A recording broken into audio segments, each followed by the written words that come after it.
La CEMAP, coalition des mouvements associatifs et patriotiques, a fait une déclaration politique ce samedi 12 février dans la commune de la Gombe. Reportage. Mieux connu sous le terme RAM, lancé en 2020 par l'autorité de régulation des postes et télécommunications est de toute évidence au cœur des tensions. Le processus électoral, mal engagé depuis plusieurs mois, laisse entrevoir une année électorale loin des exigences démocratiques et probablement marquée par de vives tensions à craindre.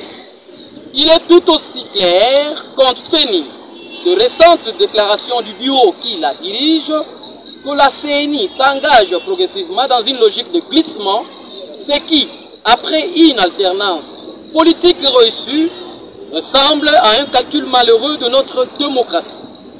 Pour ce qui est de l'état de siège, la CEMAP note que les opérations engagées par les forces armées de la République démocratique du Congo dans le cadre de la pacification des provinces concernées par le cadre exceptionnel sont jusque-là improductives et semblent au contraire entretenir la dynamique de conflit.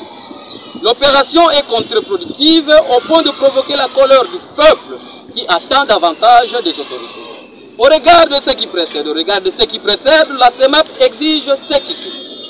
La suppression sans condition de la taxe RAM, ainsi que le remboursement de la totalité des crédits frauduleusement soustraits, suivi de la démission du ministre de PTNTIC et de tout le membre de la direction de la RPTC impliqués dans l'opération de l'escroquerie de la dite taxe.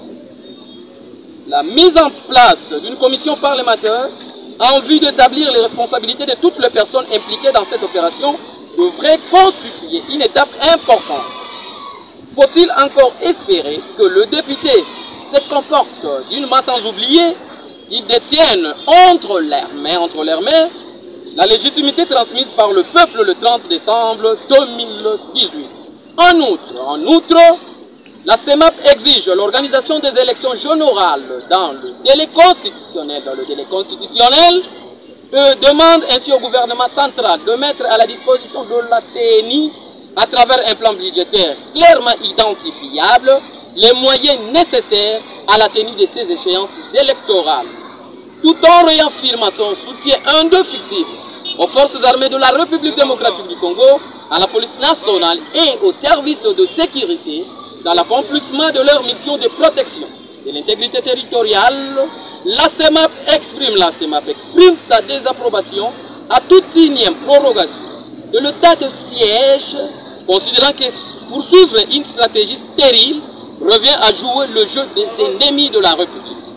La CEMAP réaffirme son soutien total à son autorité morale, le camarade Joseph Kabila Kabang Loraïs, président honoraire de la République démocratique du Congo, et profite de l'occasion pour lui souhaiter bon retour au pays de Lumumba, au pays de M. Laurent Kabila, qu'il demeure convaincu de la force de la jeunesse congolaise éveillée qui, à travers la CEMAP, lui promet loyauté et fidélité. Fête à Kinshasa, le 12 février, pour la CEMAP, Kala Kimande Fugelo, coordonnateur. CEMAP, viva! Viva! Joseph Kabila, autorité morale. On met ta maman pour la Kabila. CEMAP viva! Viva! CEMAP viva! Viva! CEMAP viva! Viva! Viva! Viva! Joseph Kabila, autorité morale. Je vous supplie. Non.